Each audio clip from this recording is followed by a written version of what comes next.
আসসালামু আলাইকুম। এখন শুনবেন সংবাদ শিরোনাম। পটুয়াখালীতে জুলাই শহীদ কন্যা লামিয়া ধর্ষণ মামলায় ৩ কিশোর আসামির ১০ থেকে ১৩ বছরের কারাদণ্ড। রায়ে অসন্তুষ্ট সন্তান হারানো পরিবার।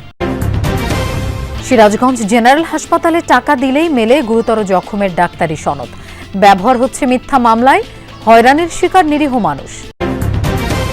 গ্রিন সিটি থেকে দূষণের নগরী রাজশাহী। বৃক্ষ নিধন, জলাশয় ভরাট ও টানা নির্মাণ কাজে তৈরি হয়েছে অস্বাস্থ্যকর পরিবেশ। নড়াইলের কালিয়ায় নবগঙ্গা নদীতে তীব্র ভাঙন, বাড়িঘর, কৃষি জমি সহ বিলীন বিভিন্ন স্থাপনা। দ্রুত পদক্ষেপ নেয়ার দাবি ভুক্তভোগীদের। লালমনিরহাটে আমনের ক্ষেতে পোকার আক্রমণ, ক্ষতির মুখে প্রান্তিক কৃষক। কৃষি বিভাগের সহায়তা না পাওয়ার অভিযোগ। এতক্ষণ শুনছিলেন সংবাদ শিরোনাম, এবার বিস্তারিত। পটুয়াখালীতে জুলাই শহীদ কন্যা লামিয়াকে দলবদ্ধ ধর্ষণ মামলায় ২ কিশোর আসামির ১৩ বছর ও একজনের ১০ বছরের কারাদণ্ড দিয়েছেন আদালত। বেলা ১১টায় জেলা বিচারক এই রায় দেন। এরপর ৩ জনকেই যশোর কিশোর সংশোধনাগারে পাঠানো হয়। রায়ে অসন্তোষ প্রকাশ করেছেন ভুক্তভোগী পরিবারের সদস্যরা।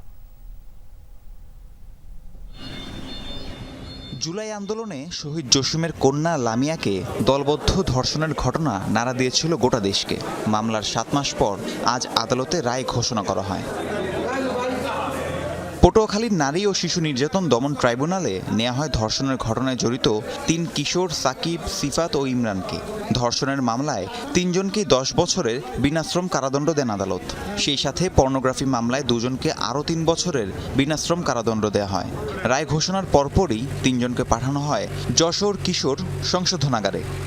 ৩ জনের বিরুদ্ধে ৯-৩ ধারা এবং সাকিব আল হাসান মুন্সি এবং সিফাত মুন্সি তাদের বিরুদ্ধে পর্নোগ্রাফি আইনের ধারায় ৮-১ এবং ৮-৭ ধারায় বিজ্ঞ ট্রাইব্যুনাল ৩ জনকে ১০ বছর এবং সিফাত এবং সাকিবকে পর্নোগ্রাফি আইনে আরও ৩ বছর, উভয় সাজায় বিনাশ্রম কারাদণ্ড এবং উভয় সাজায় একটার পর একটা চলবে। তবে আদালতের রায়ে অসন্তোষ প্রকাশ করেছেন লামিয়ার পরিবারের সদস্যরা।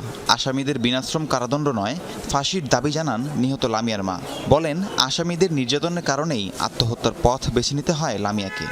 যে রায় হয়েছে তাতে আমি সন্তুষ্ট না। আমি চাইছি মৃত্যুদণ্ড, আমি চাইছি ফাঁসি। আমার মাইয়া নাই পৃথিবীর বুকে, আমি এই রায়তে সন্তুষ্ট না। ওদের সর্বোচ্চ আমি ফাঁসি চাইছি। ফাঁসি নয় কিসের জন্য? ১৩ বছরেরই দিল। আর ঠিকই আমার সামনে দিয়ে ১৩ বছর পর হাঁটতে দিতে পারবো, আমার বোন হাঁটতে পারবো না। ছাত্র জনতার আন্দোলনের সময় গুলিবিদ্ধ হয়ে প্রাণ হারান জসিম উদ্দিন। চলতি বছরের ১৮ মার্চ বাবার কবর জিয়ারত শেষে ফেরার পথে লামিয়াকে তুলে নির্জন বাগানে নিয়ে ধর্ষণ করে আসামিরা। সে সময় ভিডিও ধারণ করে তা ছড়িয়ে দেওয়ার ভয় দেখায়। এই ঘটনায় নিজেই ৩ জনকে আসামি করে ১৯ মার্চ মামলা করেন লামিয়া। ২৬ এপ্রিল রাজধানীর শেখেরটেক এলাকায় ভাড়া বাসায় গলায় ফাঁস দেওয়া অবস্থায় উদ্ধার করা হয় তাকে। হাসপাতালে চিকিৎসাধীন অবস্থায় মৃত্যু হয় লামিয়ার। কুমিল্লায় অবৈধ সম্পর্কের অভিযোগে প্রবাসীর স্ত্রীকে মারধরের ভিডিও ছড়িয়ে পড়েছে সামাজিক মাধ্যমে। ভুক্তভোগী নারীকে বেঁধে মারধরের অভিযোগ উঠেছে স্থানীয় ইউপি সদস্য বজলুর বিরুদ্ধে। ১৪গ্রাম উপজেলার গোপালনগর গ্রামে এই ঘটনা ঘটে। মঙ্গলবার রাতে ভিডিওটি সামাজিক মাধ্যমে ভাইরাল হয়। এতে দেখা যায় সালিশ বিচারে প্রবাসী রতন মিয়ার স্ত্রীর হাত পা বেঁধে মারধর করে গ্রামের বজলু মেম্বার। তার বিরুদ্ধে স্থানীয় যুবক বিল্লাল মিয়ার অবৈধ সম্পর্কের অভিযোগ আনা হয়। স্থানীয়রা জানায়, মারধরের পর বিল্লালের সাথে বিয়ে দেয়া হয় ওই নারীকে। বিল্লালের প্রথম স্ত্রীর সংসারে ৪ মেয়ে রয়েছে। এছাড়া নির্যাতনের শিকার নারীও ২ সন্তানের মা। পুলিশ জানায়, এ বিষয়ে এখনো কোনো অভিযোগ দায়ের হয়নি। তবে অভিযুক্ত ইউপি সদস্যকে আটকের চেষ্টা চলছে।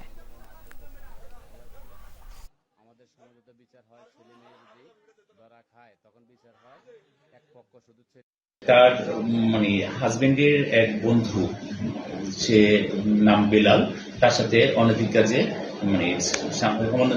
গত ১৭ তারিখ রাত্রিবেলা ধরা পড়ার পরে এই বিষয়টাকে স্থানীয়ভাবে ওরা বিচার সালিশে বসে।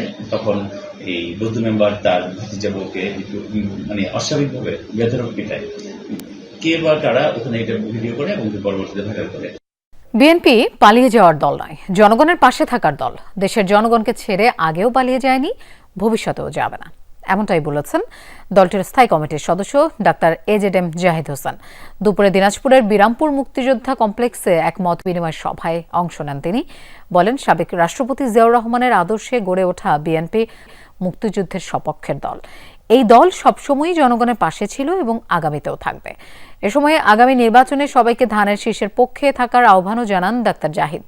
এর আগে উপজেলার বিভিন্ন স্থানে ৩১ দফার লিফলেট বিতরণ করেন তিনি। বিএনপি জনগণের পাশে থাকা দল, জনগণকে রেখে পালিয়ে যাওয়া দলের নাম বাংলাদেশ জাতীয়তাবাদী দল নয়।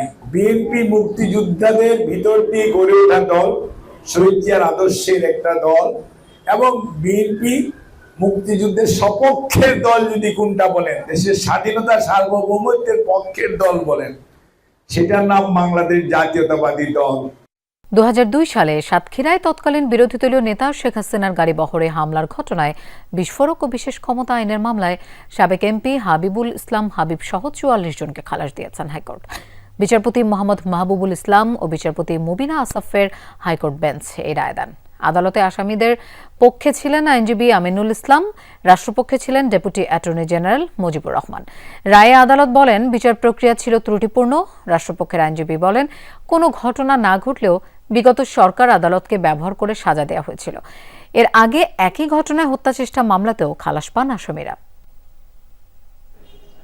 ২০০২ সালে সাতক্ষীরার করাওড়ায় সাবেক প্রধানমন্ত্রী শেখ হাসিনার গাড়িবহরের হামলার মামলা পদ্ম আদালত, এটা নিম্ন আদালতে ৪৪ জন আসামিকে যাবজ্জীবন কারাদণ্ড দেয়। আজকে মহামান্য হাইকোর্ট ডিভিশন সকল আসামিকে